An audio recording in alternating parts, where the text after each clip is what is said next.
We're here to bring a new type of news show. New insights, new styles, and new topics every day. We are News Generation. Bringing news just for you. It's Wednesday, October 22nd here in Seoul. I'm Isujin, and this is News Generation. Joining us today is Niall. Good morning. Good morning. Also, Moonji's with us. Good morning. Good morning. And both are here to speak on behalf of people in their 20s and 30s. So we're right in the middle of the work week, and it's called Hump Day for a reason. It's that point where we can all use a little boost to get through the rest of it. And these days, one way people get that boost is by turning to technology, whether it's productivity tools, chatbots, or even generative AI. It's incredible how quickly it's become part of everyday life, helping with everything from work to creativity to emotional support. And sometimes people even end up asking it questions they never ask another person. So this makes me wonder, so what's the most personal or interesting question you've ever asked a generative AI, Niall?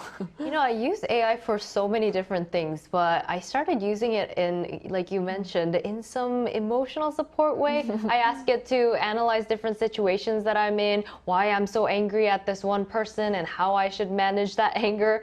And sometimes I ask it, you know, style consulting for my outfits, the colors that would look good on me. And how I got into using AI in the first place was actually, I was taking an online class on how to write play scripts using AI, so merging art and AI to coexist for the future as well. So that's like a really wide variety of ways you're using it. Was there like a time that really impressed you about like advice it gave you?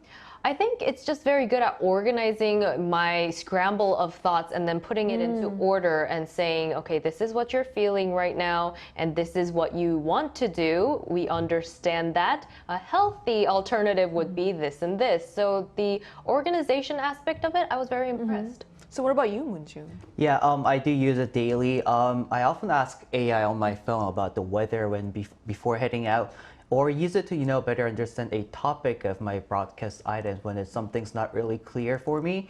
And there was even a slightly embarrassing moment involving AI. So one day, my friend and I were looking at the picture that obviously seemed as a dog to me. But my friend was so confident it was a cat. I asked the AI, I took a picture of it, I showed the AI, what kind of animal is it? And it said it's a cat.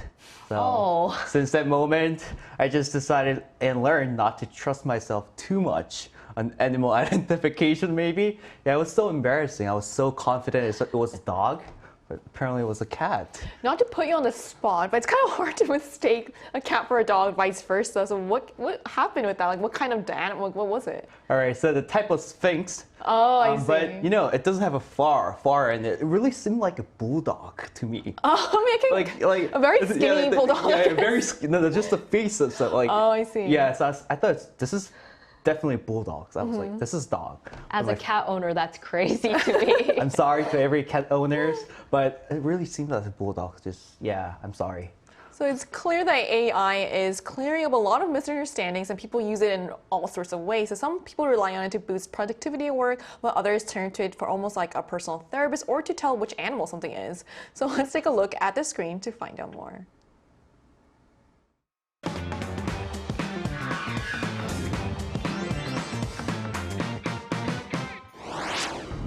It feels like it wasn't too long ago that generative AI first made its debut, but now it's hard to find anyone who hasn't used it at least once. From streamlining work processes to giving advice on everyday life, AI has quickly become part of our daily routines. But as much as it's making life easier, there's also a darker side that's starting to surface. Today on News Generation, we take a closer look at some of the problems young people are facing with generative AI, including the rise of what's being called AI psychosis, why it's happening, and how companies and governments are responding. So as we just saw in the video, generative AI has quickly become a part of everyday life, not just for work, but also for creativity, learning, even emotional support. So it's remarkable to see how something that seems so futuristic just a few years ago is now woven into our daily routine. So today we're going to take a slightly different approach by starting with some poll results to get a sense of how people are actually using generative AI. So we asked viewers on the Arirang News YouTube channel how often they use generative AI tools such as ChatGPT. So let's take a quick quick look here. So about 35% of respondents said they use it almost every day, while 13% said about 3 times a week, and about 10% said about once a week. Meanwhile, 42% said they rarely or never use it. So the results are quite interesting, and they show not only how widespread the use of AI has become, but also how differently people are engaging with this technology, from casual curiosity to frequent integral use in their daily lives. It's also telling how the majority of respondents said they use it almost every day. So I'm guessing a lot of young people also use generative AI, obviously. So would you say this is true now, and are there any problems that have arisen because of this frequent use?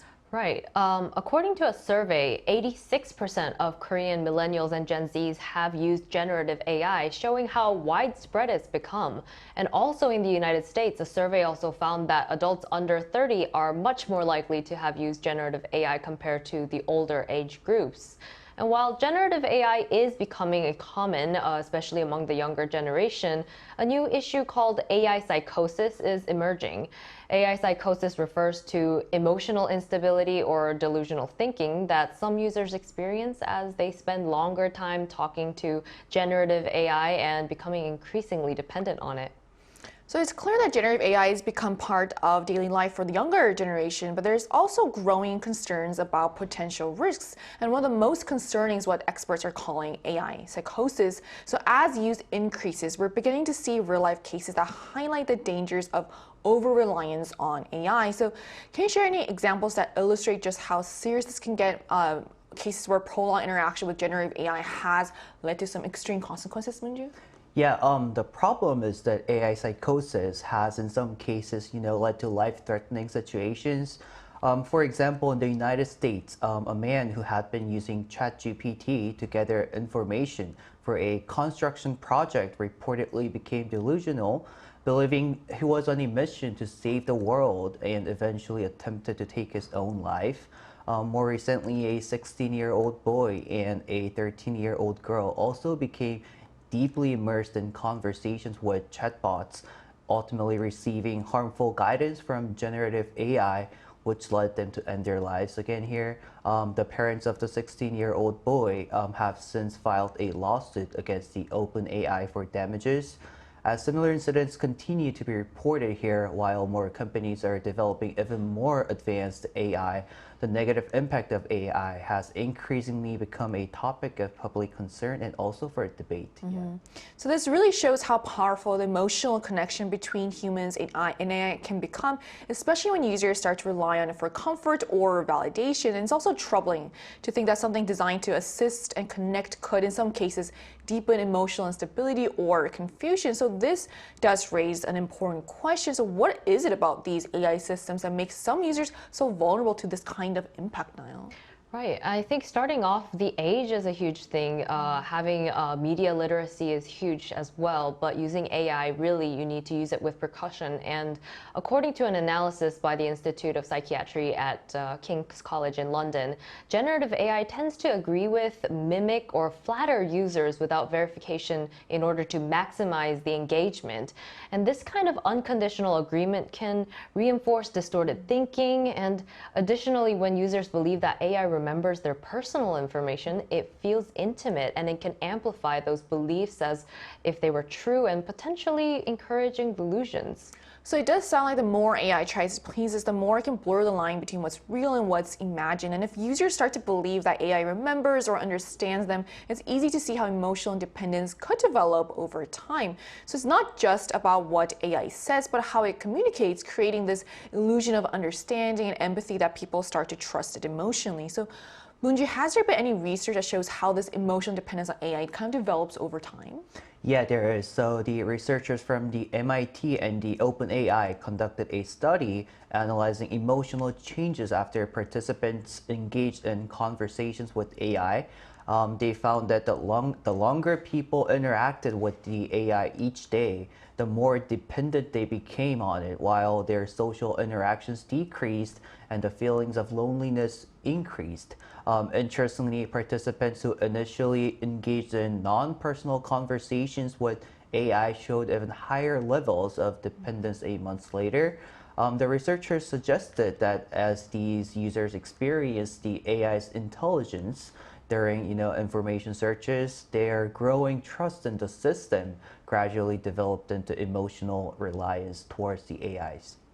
So all of this shows that emotional dependence doesn't necessarily come from personal conversations, but even from simple everyday interactions like just searching for information. And it's also fascinating that the sense of trust or admiration for AI's intelligence can actually evolve into emotional attachment over time. It also kind of sounds like a modern paradox. So AI feels like a companion to us, but it can also end up deepening loneliness instead. So we're going to get an expert's perspective on this. So we'll speak with a psychiatrist who will tell us why these symptoms occur, what's behind this growing dependence on AI, and what can be done to prevent it. And that conversation will take place right after the break, so don't go anywhere.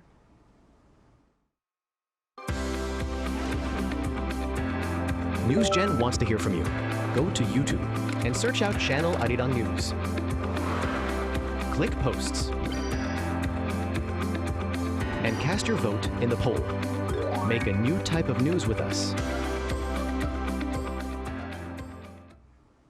Joining us today is Dr. Kwon Man-jae, a clinical professor at Severance Hospital's Department of Psychiatry. So, hi, Professor. Thank you so much for connecting with us today. Hello, thanks for having me. So, as an expert, do you believe that using tools like OpenAI can actually trigger or contribute to mental health issues? Well, first of all, there is no direct evidence that these using AI tools like ChatGPT or Gemini or any other tools directly cause mental health illness. But there's been growing concerns and discussions about what you have mentioned, the psychosis, the AI psychosis. So psychotic disorder in psychiatry is losing touch of reality, and AI psychosis is losing touch of reality while using AI too much. It can involve delusions where you have fixed false beliefs, or you can have hallucinations where you have hear voices that's not there. We do see some case reports and also patients in the clinics who report worsening of symptoms while using AI. We also have some clinical reports that show novel symptoms, those who didn't have mental health problems before and then develop it while using AI. But are they common? It's relatively very few considering how many people are using them. So at this point, do I think it might worsen people who have vulnerabilities? Possibly. Does it cause mental health problems for those who have never had any problems before? We simply don't know yet. So the lesson is we need more studies and very close observation to find out.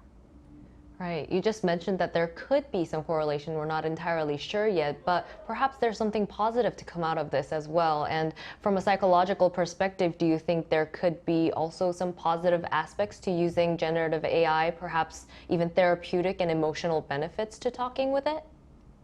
Yeah, absolutely. There's a lot of benefit with using AI, especially with access. It's not just what we use every day, but we are all developing, a lot of researchers are developing LLM-based, large language model-based treatments that can provide some treatments that are very difficult to access, like talking therapy, like cognitive behavioral therapy, or motivational interview for addiction. So these are very, very resource intensive and it's really hard to get. And we are using this technology to provide these very important evidence-based treatment that is accessible to patients. Also, these large language models, or AI, they're available 24 hours. So people who feel isolated and who don't have close people who can talk to every day, I think this can be a door for them to open up their emotions, which can help them feel better and recover. And lastly, I think this can be a bridge. I think this can be a bridge to connect us clinicians to people who are having difficulties, and we can intervene earlier if used right. Yeah, I see. So our last question for you today is AI psychosis. You've mentioned relatively we're not seeing too much of it compared to how many people are using it right now. But what do you think is the ultimate solution to preventing AI psychosis in your perspective? Okay. So I don't think there is ultimate solution for this question, because any other psychiatric problems don't have ultimate solutions. But there are some steps I think we can take.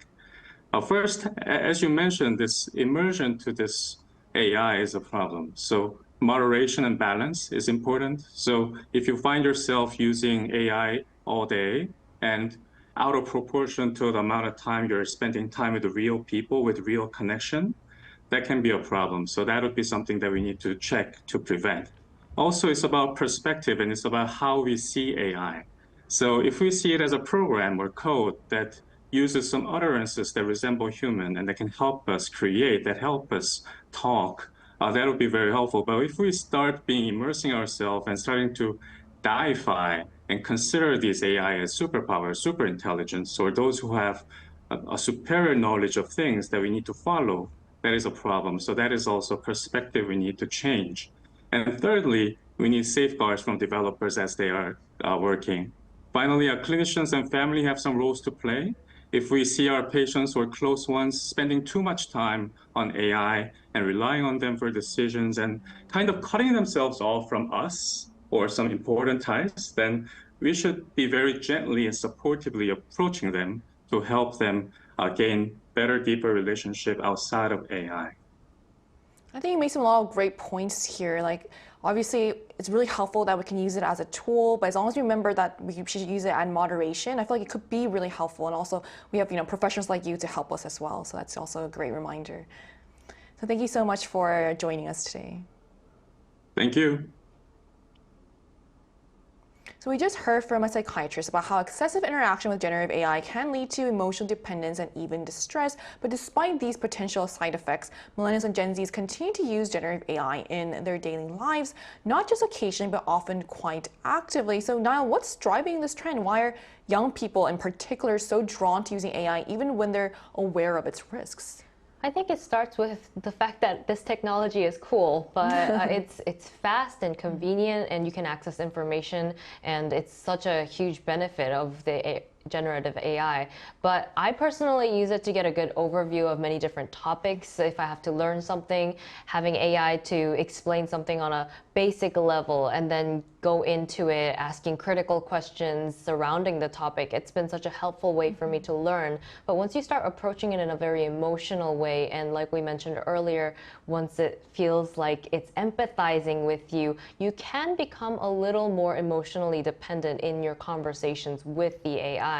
And so going back to the whole research and how I use it, when I research, I have to double, triple check the facts because AI can be wrong quite often. So when you're asking about your emotions in certain situations, maybe keep checking yourself to see if it's just giving you favorable answers, and give the right type of references and the good situation background to help you help you better. And I think that's the way to navigate it. I agree. So do you have anything to add to this, Munjin? Yeah, just a little. Emotionally responsive AI, appeals to many, younger generations because it offers a companionship without the effort of in reality keeping the real relationships that you require, emotions and all this stuff, and always available and responsive. It provides comfort and a sense of connection, which gives you a full emotional support. So how are companies responding to growing concerns about young users becoming too dependent on or exposed to inappropriate content through generative AI, Niall? So companies are increasingly launching AI services that's specifically designed for teenagers and minors with a focus on parental controls.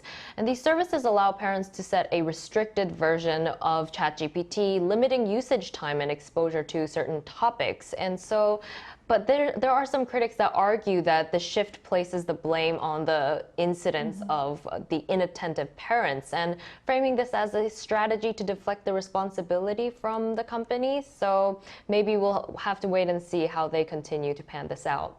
So like you said, the role of companies and governments are really important. And also today's conversation really just shows how deeply generative AI has become part of our lives. It's helping people work faster, get creative, even find comfort when they need someone or something to talk to. But as you've heard, there's also a fine line between using AI as a tool and depending on it too much. And the stories we've seen are reminders that these systems can sound human, but they're still just technology. But these issues don't mean we should turn away from AI altogether. They just mean we need to learn how to live with it wisely. And if we set healthy limits and keep a real human connection at the center of our lives, AI can be something that supports us and not replaces us. So maybe the challenge isn't about disconnecting from AI. It's about staying mindful and grounded in who we are. And that's how we make sure that this technology becomes a tool for growth and not dependence.